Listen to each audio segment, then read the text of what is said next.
Assalamualaikum warahmatullahi wabarakatuh.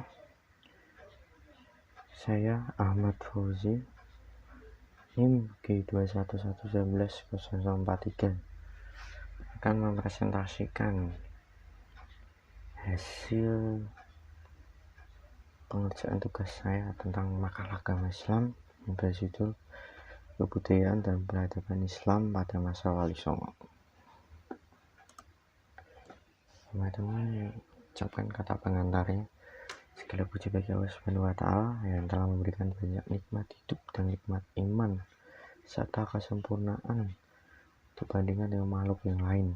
Sebagai manusia, kita wajib untuk senantiasa bersyukur nikmatnya dan berusaha membalas semua kebaikan yang Allah berikan pada kita semua dengan cara menjalankan segala perintahnya, menjauhi segala larangannya. Salawat serta salam semoga senantiasa dilimpahkan pada Nabi Muhammad SAW, seorang Rasul yang di dalam dirinya terdapat suri tauladan yang baik bagi kita semua. Dalam makalah yang berjudul Kebudayaan dan Peradaban Islam pada Masa Wali Songo ini, alhamdulillah telah bisa disusun dengan berbagai macam referensi. Saya menyadari bahwa dalam penyusunan makalah ini masih banyak kekurangan. Oleh karena itu, saya mohon maaf atas kekurangan tersebut. Besar harapan saya agar makalah ini dapat berguna untuk semua orang yang membaca.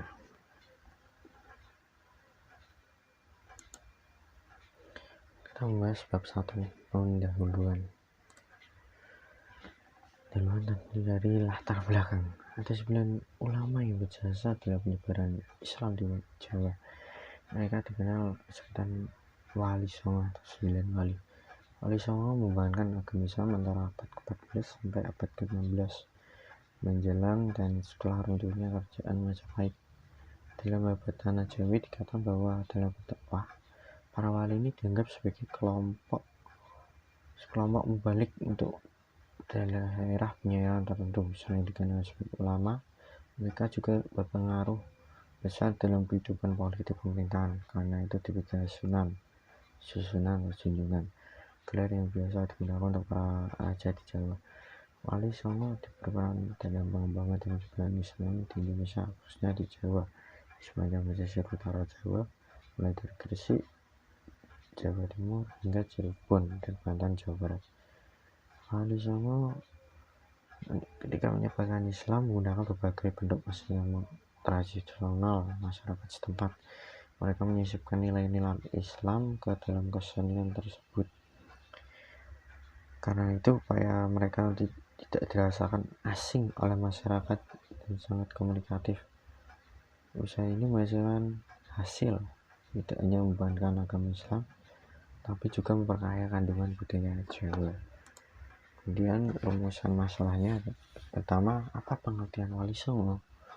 Dan kedua, siapa saja tokoh-tokoh Wali Songo tersebut? Dan ketiga, apa metode dakwah Wali Songo? Kemudian keempat, bagaimana peran Wali Songo dalam penyebaran dan pengembangan Islam di Indonesia? Kita masuk ke bab 2 tentang pembahasan. Pengertian Wali Songo itu adalah tokoh Islam yang dihormati di Indonesia, khususnya di Pulau Jawa, karena peran historis mereka dalam penyebaran agama Islam di Indonesia.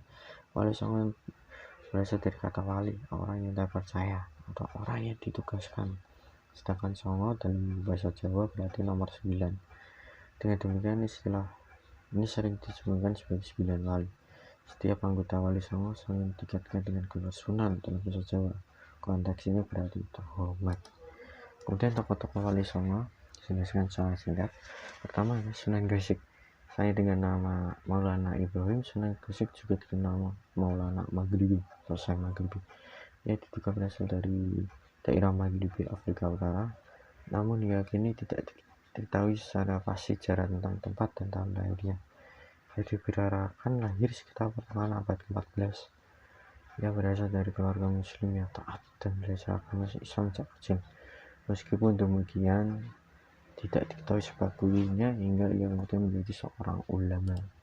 Kemudian yang kedua, Sunan Ampel. Sunan Ampel mulai dakwahnya dari sebuah pesantren yang didirikan di Ampel Dinta dekat Surabaya. Karena itu ia dikenal sebagai pembina pondok pesantren pertama di Jawa Timur. Sunan Giri, Raden Patah, Sunan Bonang, dan Sunan Derajat adalah murid-murid Sunan Ampel. Sunan Ampel dikenal sebagai wali yang tidak setuju pada adat istiadat masyarakat Jawa pada saat itu, misalnya kebiasaan mengadakan sesaji dan selamatan. Namun para wali berpendapat bahwa itu tidak dapat dihilangkan dengan segera. Mereka mengusulkan agar adat istiadat seperti itu diberi warna Islam. Akhirnya Sunan Ampel menyetujui usul ini, walaupun tetap khawatir hal itu akan berkembang menjadi bid'ah. Kemudian ketiga, Sunan Bonang berkreasi agama Islam dengan cara menyesuaikan diri dengan corak kebudayaan masyarakat Jawa yang menggemari wayang dan musik gamelan. Untuk itu ia menciptakan gending-gending yang memiliki nilai keislaman. Setiap bait-bait lagu diselingi dengan ucapan kalimat syahadatain, sehingga musik gamelan yang mengiringinya kini dikenal dengan istilah sokatan. Kemudian keempat, Sunan Giri. Sunan Giri yang bernama asli Raden Patah adalah putra Maulana Ishak. Ia ditugaskan Sunan Ampel untuk menyebarkan agama Islam di Belambangan. Sunan Giri pernah belajar di pondok pesantren Umbul Danta. Setelah dewasa, ia melakukan perjalanan haji bersama Sunan Bonang. Ia sehingga dipaksa untuk memperdalam ilmu agama. Sekembalinya di Jawa, Sunan Giri mendirikan pesantren di Giri. Kemudian kelima, Sunan Derajat. Sunan Derajat dikenal sebagai seorang wali yang dermawan. Ia banyak memberikan pertolongan pada anak yatim piatu, fakir miskin, orang sakit, orang sesara. Perhatiannya yang besar terhadap masalah sosial sangat tepat pada masa itu, yaitu pada masa kerajaan Majapahit yang runtuh sekitar 1418 Masehi, dan rakyat mengalami suasana krisis serta prihatin. Kemudian keenam, Sunan Kalijaga. Sunan Kalijaga sebagai budayawan dan seniman, seni suara, seni ukir, dan busana, yang menciptakan aneka cita wayang bernapaskan Islam. Sunan Kalijaga memperkenalkan bentuk wayang dibuat dari kulit kambing atau wayang kulit.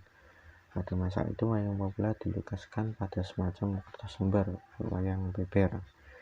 Dalam seni suara ia adalah mencipta lagu dangdung gula. Sunan Kalijaga berasal dari suku Jawa asli. Kemudian ketujuh, Sunan Kudus. Untuk kelancaran penyebaran Islam, Sunan Kudus membangun sebuah masjid daerah Loran pada tahun 1549 Masehi. Masjid itu diberi nama Al-Aqsa atau Al-Manar. Wilayah sekitarnya disebut Kudus, nama yang diambil dari nama kota Al-Quds, Yerusalem. Di Palestina yang pernah ia kunjungi, masjid itu kemudian dikenal dengan Masjid Menara Kudus karena di sampingnya terdapat menara tempat duduk masjid.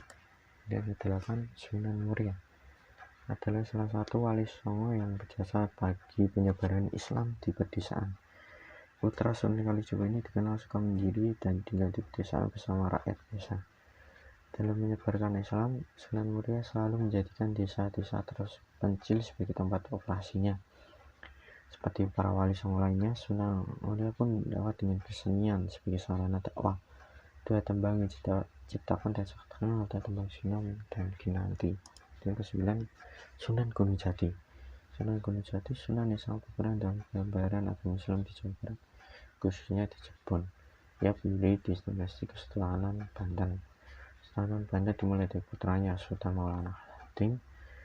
Sunan Gunung Jati memperkasai penyebaran Sunda Kelapa pada tahun 1527 masih di bawah kepemimpinan Fatahillah, panglima perangkat Sunan Demak yang juga menantu Sunan Gunung Jati. Ia merupakan cucu Raja Pajajaran yang lahir di Pokhah. Setelah dia dewasa, ia memilih berdakwah di Jawa. Di sini ia bertemu dengan pamannya Raden Walang Sungsang, atau Pangeran Cakrabuana. Setelah pamannya wafat, ia menggantikan kedudukannya dan berhasil mendirikan Cirebon sebagai kerajaan pertama di Jawa Barat. Kemudian kita masuk ke metode dakwah Wali Songo. Keberhasilan dakwah para wali songo tentu jika tidak terlepas dari metode yang mereka aplikasikan dalam pelaksanaan di lapangan. Secara umum dapat dikatakan bahwa metode dakwah para wali songo tidak terlepas dari metode ini tindakan oleh mereka dalam tokoh-tokoh khusus seperti pemimpin, orang terpandang, dan terkemuka dalam masyarakat, seperti para bupati, adipati, raja-raja, ataupun para bangsawan lainnya. Dasar dari metode ini merujuk pada Al-Quran Surat An-Nahl ayat 125 ayat yang berbunyi Bismillahirrahmanirrahim Ud'u ila sabili rabbika bil hikmati wal mau'izati hasanati wajadilhum billati hiya ahsan inna rabbika huwal a'lamu bima dhalla an sabilihi wa huwa a'lamu bil muhtadin. Yang artinya, serulah manusia pada jalan Tuhanmu dengan hikmah dan pengajaran yang baik, dan berdebatlah dengan mereka dengan cara yang baik. Sesungguhnya Tuhanmu dialah yang lebih mengetahui siapa yang sesat dari jalannya, dan dialah yang mengetahui siapa yang mendapat petunjuk. Surat An-Nahl ayat 125.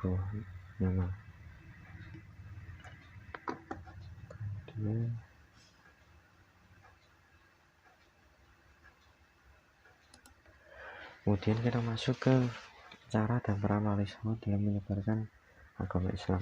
Dari gambaran singkat tentang perjalanan hidup dan perjalanan wali songo dalam menyebarkan Islam di Jawa, sehingga di wilayah Nusantara pada umumnya, maka